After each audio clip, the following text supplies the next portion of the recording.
Coming up, remembering the extraordinary life of Tuskegee Airman Charles McGee. Plus, we talk to Martha Lunken about her pilot certificate redo. And celebrating 10,000 Rusty pilots back in the cockpit. All this and more in just a moment.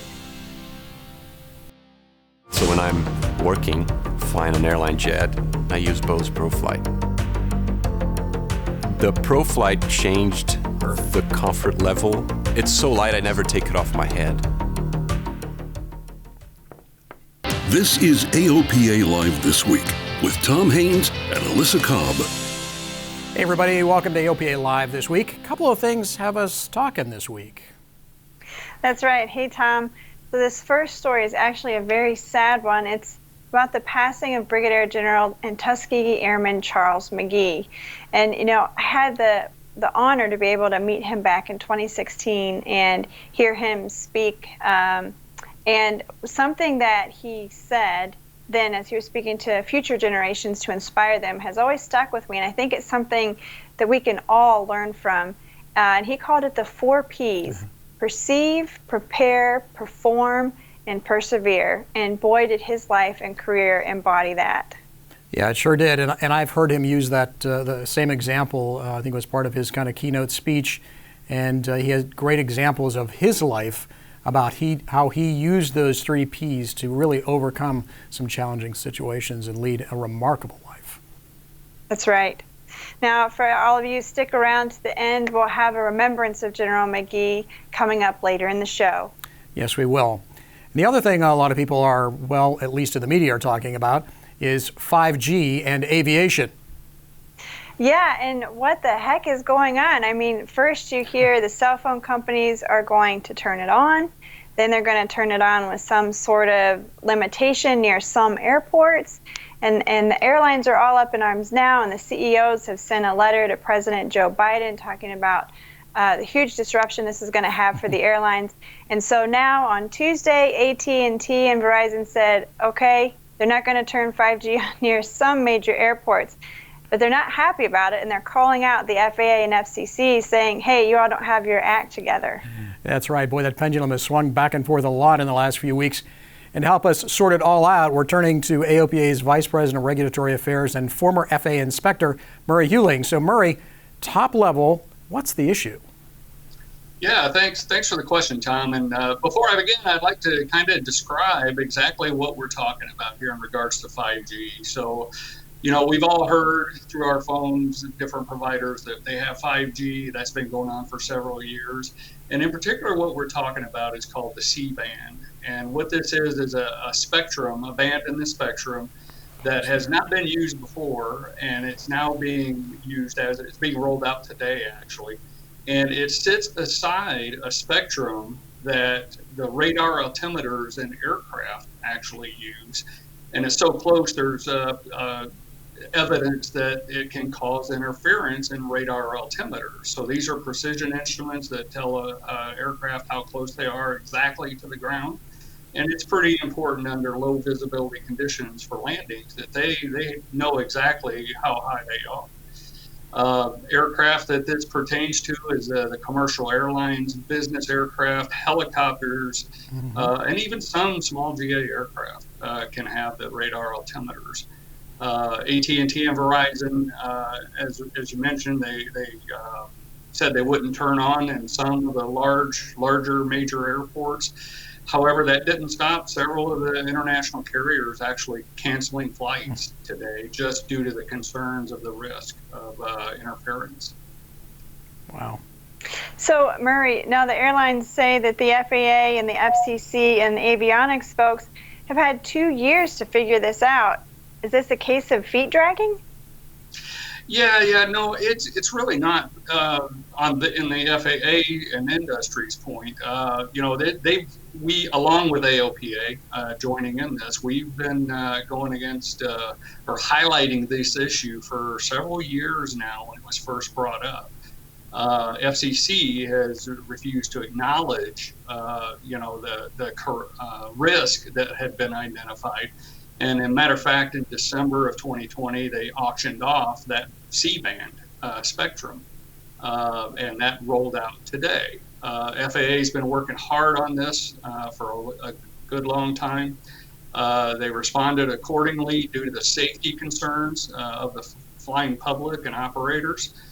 They've issued airworthiness directives, NOTAMs, and AMOCs, which is alternate means of compliances, and exemptions accordingly. Matter of fact, I just heard today that in the commercial fleet, 62% of that commercial fleet is now approved to perform the landings under low visibility where the 5G exists, C-band. However, they still warn of potential issues. So it's definitely a concern out there.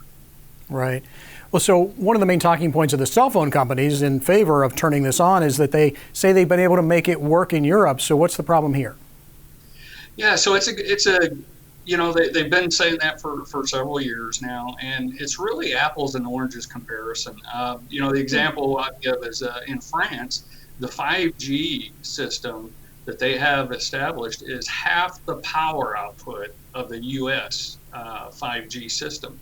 They also established bigger buffer zones around those areas. And a matter of fact, their antennas and equipment, they actually lower the angles that they're putting out that radio waves, if you will, that could cause those interferences. So they do have some mitigations in place. So it's really, the U.S. system isn't really doing that as far as what we're seeing. Okay, so Murray, tell us, what's been AOPA's role in all of this? Yeah, that's a great question. We've been heavily involved for several years. As I mentioned, established with the other associations and expressing our concern of the risk. We've joined forces with the associations and other industry members. We've had ongoing communications. We've been on the letters with, as you mentioned, Alyssa, the CEO's letters that have been going out to the administration, the FAA, FCC, all of them. We've been heavily involved in that.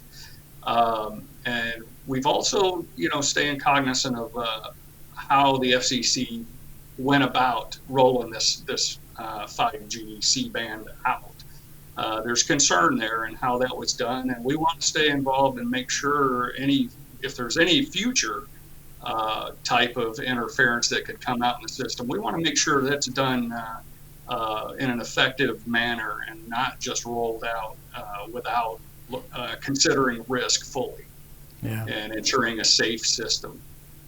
Okay, Murray.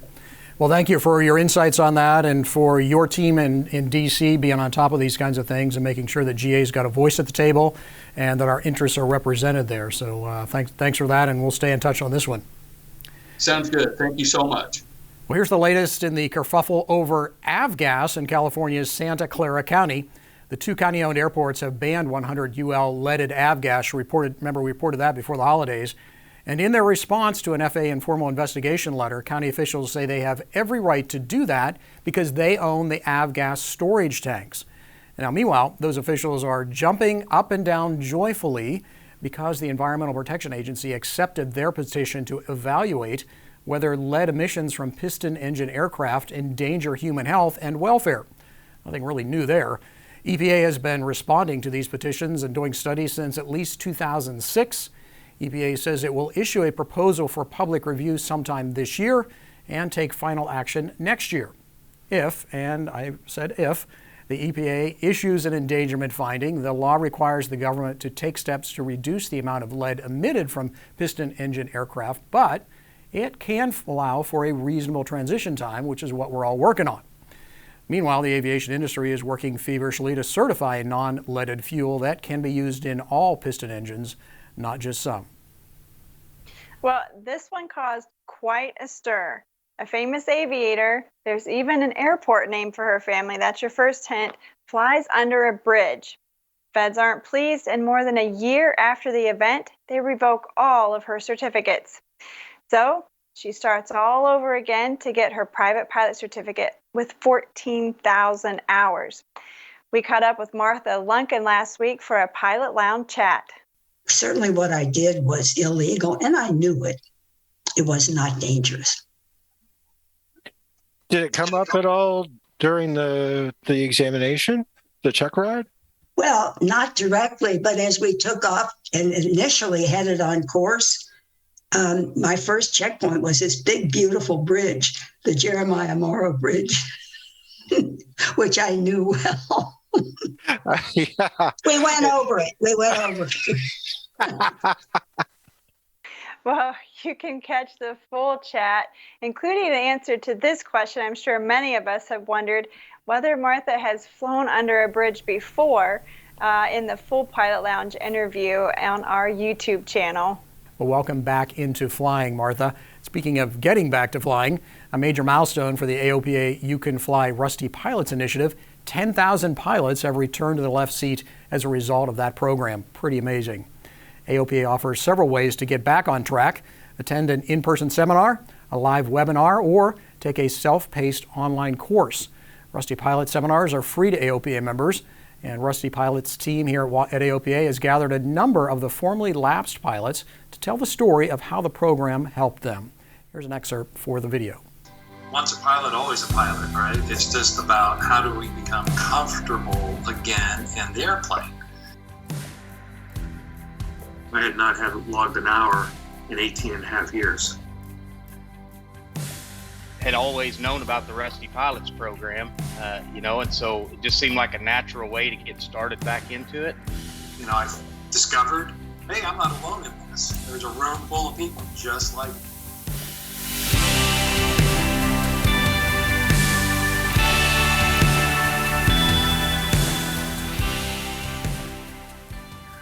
It was a lot of just getting back into the vernacular and terminology of aviation. I mean, I couldn't define what Class B versus C airspace was before going back to Rusty Pilots. Just the very basics. In that 12-year time frame, my career knowledge grew, but my aviation knowledge sunk like a rock.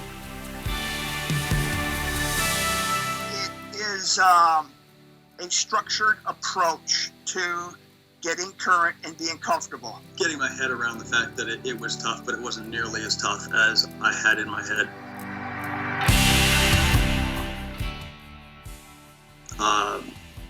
It certainly helped to hear the continual nudge from AOPA.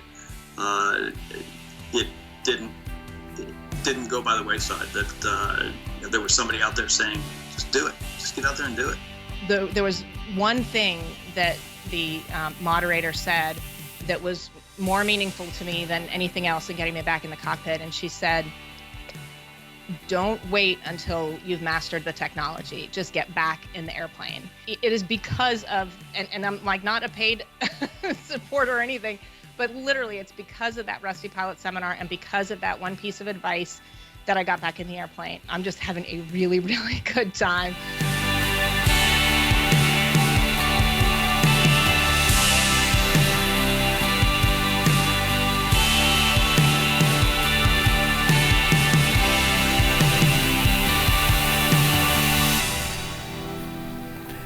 You can find the full video right now on the AOPA Live YouTube channel.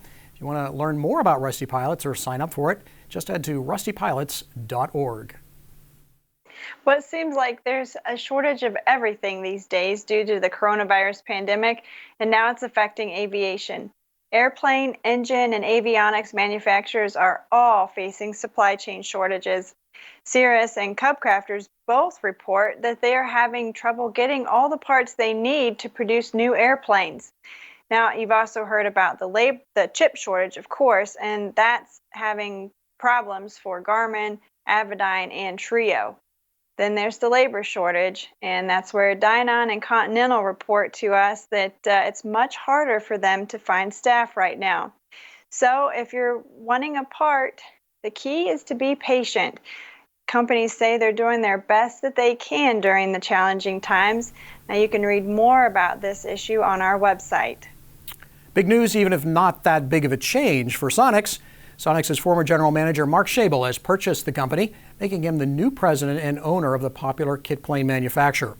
The company will continue operations with its existing 18 employees as the newly formed Sonex LLC.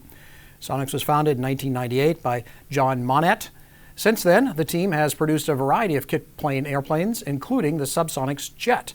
Schabel says it won't be too much of a change. I feel good that this transition has taken place. We've been working on it for a few years now, actually.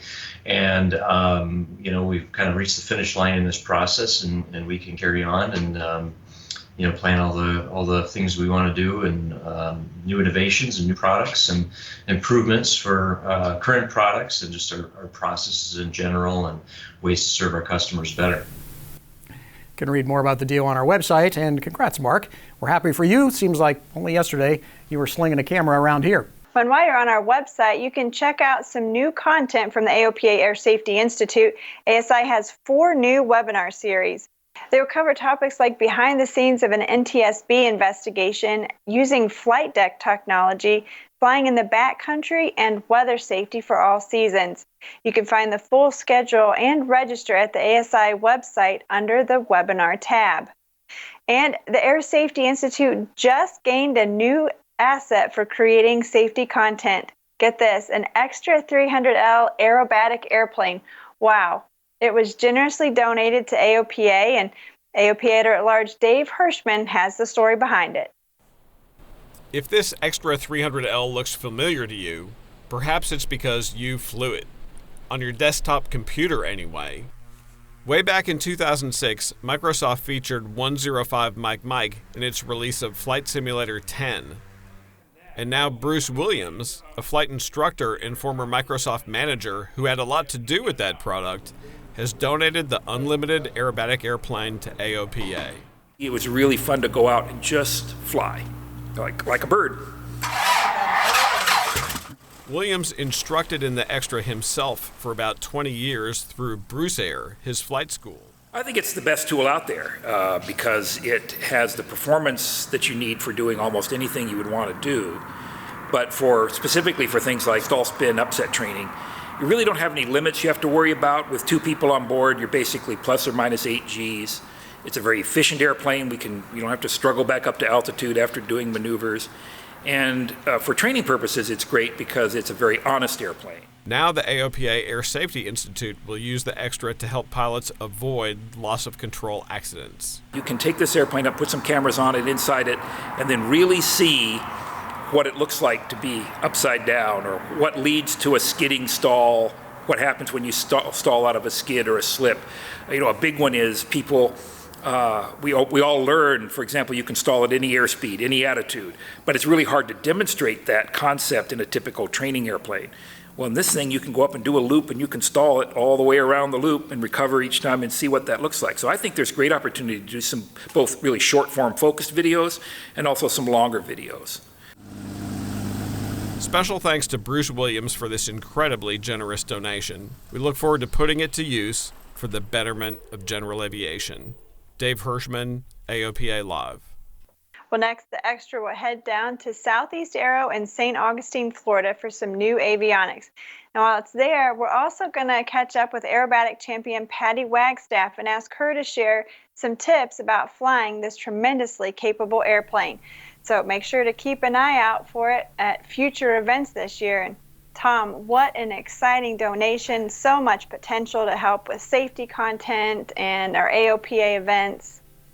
Absolutely. And thank you to Bruce Williams for that generous donation. I happened to be out there with Dave when we picked up the airplane, and it's just a remarkable gift. And so we couldn't be happier with it. And I think there is a lot we can learn from this and share with pilots, get some really great safety content out of it. So it'll be a great tool for us.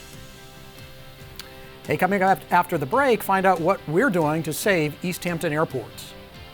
And take a look at this bizarre eVTOL. We'll be back in a moment. Purchasing your own aircraft is an exciting experience. AOPA Finance simplifies the process, saving you money with lower interest rates and hassle-free loans, so you get into your new aircraft sooner. AOPA Finance, the right approach to buying an aircraft. Well, welcome back.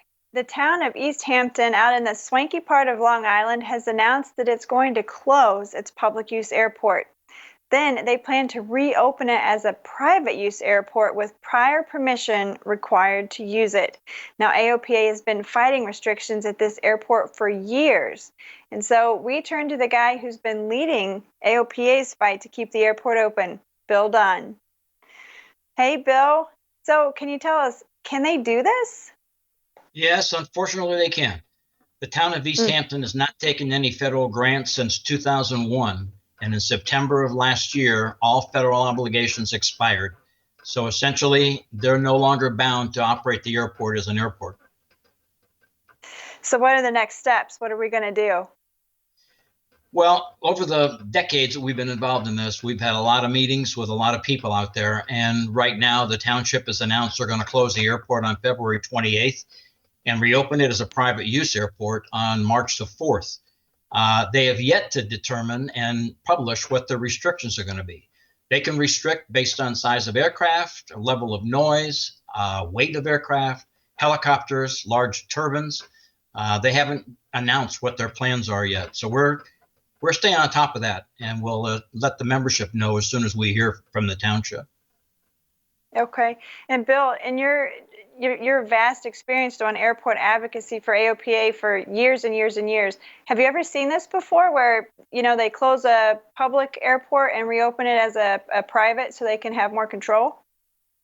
No, I haven't, actually. I've seen some public use airports close as a function of congressional laws, very few of those, but I've never seen one close and then reopen as a private airport. That's interesting. Well, thank you, Bill, and we'll keep our members updated as we learn more.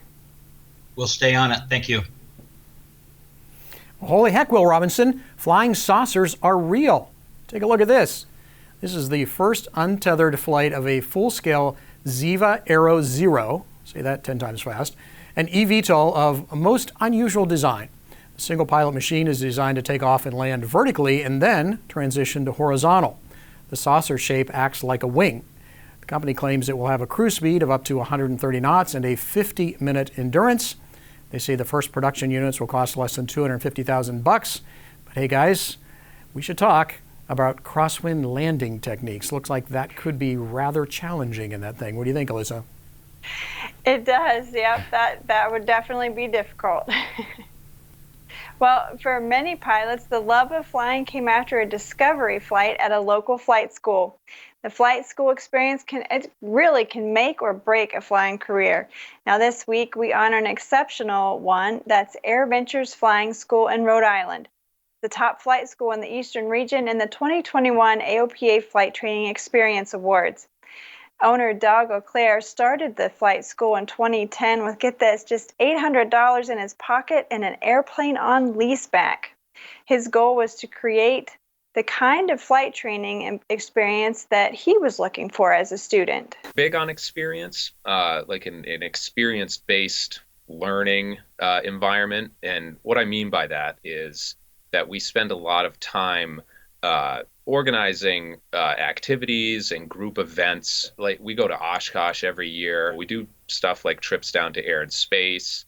We do a lot of like island trips in the summer where we'll have beach days and organize flyouts and stuff so that people can see, like when you get a pilot certificate, you can use it for things that you're not just like in that training environment. We're big on kind of emphasizing that once you're a pilot, and you spend all of this time earning that privilege, and you should go out and use it and gain real practical experience through, basically going and having adventures. Well, today, the flight school owns 4 airplanes, a flight simulator, and has 8 full-time employees. Way to go. Well, David Strasberg is the top flight instructor in the Eastern region. He instructs at Northampton Airport in Massachusetts. Now, David has carved out an unusual niche for himself in general aviation. He concentrates on accelerated multi-engine training and glider training. Now, he's a career flight instructor, and he's passionate about teaching. There's obviously a lot of opportunities to do other types of flying. There's a lot of pilot hiring going on, but the more I fly, the more I just love instructing. It makes me a better pilot. I get a tremendous amount of satisfaction from working with the students that I work with. But I really try to be there for my students, get to understand them and know them on an individual basis, and find the solutions that it takes to help them further their flying in their careers. Well, David and the team at AirVentures will be honored at Redbird Migration next month, and during the event, we'll announce the National Best School and Flight Instructor. And finally, this week, we remember the extraordinary life of Brigadier General Charles McGee. As we mentioned earlier in the show, General McGee passed gently in his sleep Sunday at his home in Bethesda, Maryland. And many of us here at AOPA had the honor of knowing General McGee. It's a term that's tossed around too easily nowadays, but General McGee was a true American hero and an inspiration to generations. It wasn't easy for Charles McGee or any black person. Don't let the circumstances be an excuse for not achieving. Because you see, we could have, because they didn't like us, didn't want us, could have turned away from supporting our country. We didn't do that. They volunteered to fight for America, but the Army Air Force didn't have high expectations for black pilots and mechanics. First authorization for the 99th Fighter Squadron was an experiment by the Army because they expected it to fail. But Charles McGee and the other Tuskegee Airmen did not fail. They had a job to do. They said our task was to help save American lives. The Tuskegee Airmen, the Red Tails, did that job with valor and distinction, flying their fighters to protect the American bombers over Germany, racking up one of the best records in preventing German fighters from attacking American planes. But while the Red Tails were fighting fascism in Europe, they were also fighting racism in America. But the Tuskegee experience marked the beginning of desegregation of the U.S. military. Foreign military service for a country, you might say it was the first step. But you know, it took the civil rights action of the 60s before motels, hotels, and transportation and things like that began to change, where everybody was treated, again, equal access, equal opportunity. Through all of those years, Charles McGee persevered, pushing past the obstacles to make the world a better place for generations to come. There are 4 P's I give to young folks: perceive, prepare, perform, persevere. Perceive, dream your dreams. But I always add, hopefully as you discover your talents, you pinpoint something you like doing. But prepare. Get a good education, learn to read, write, and speak well, and develop those talents. Perform. Let excellence be your goal in everything you to do, always doing your best. Nobody can ask more from you if you aren't doing it. They can if you aren't doing your best. And persevere. You know, we could have gone off, bowed our heads, said they call me names, don't like me, and not served our country. Don't let circumstance like that be your excuse for not achieving. General McGee remained active his entire life, always willing to reach out and inspire new generations. On his 100th birthday, he flew a Cirrus Vision jet from Frederick to Dover Air Force Base. He greased the landings. But for General McGee, it was always about service, about making the world a better place. To become first of all, you must first become a servant of all. But that goes to the mentoring and reaching back and helping others along the way. I can't ask for anything better. Brigadier General Charles McGee turned 102 years old last December. He flew west peacefully, January 16th, from his home in Bethesda, Maryland. A slight smile on his face, his right hand over his heart. Last year we created, with input from the General, the McGee Aviation Inspiration Award and presented the first one to him and another to the U.S. Air Force's Kenyatta Ruffin. We'll present the next McGee Award March 23rd in Washington, D.C. during the Hoover Trophy presentation. Stay tuned for more on that. So Alyssa, he was quite an American, and he'll be missed by a lot of us, but I'll tell you what, live to 102 and Yes. be totally with it and out and about, and then die in your sleep in your own bed, not a bad way. No. Well, that's all for our show this week. Thanks for spending some time with us. And don't forget to like, comment, and subscribe on YouTube, and send us your thoughts to the address on your screen. We'll see you back here next week.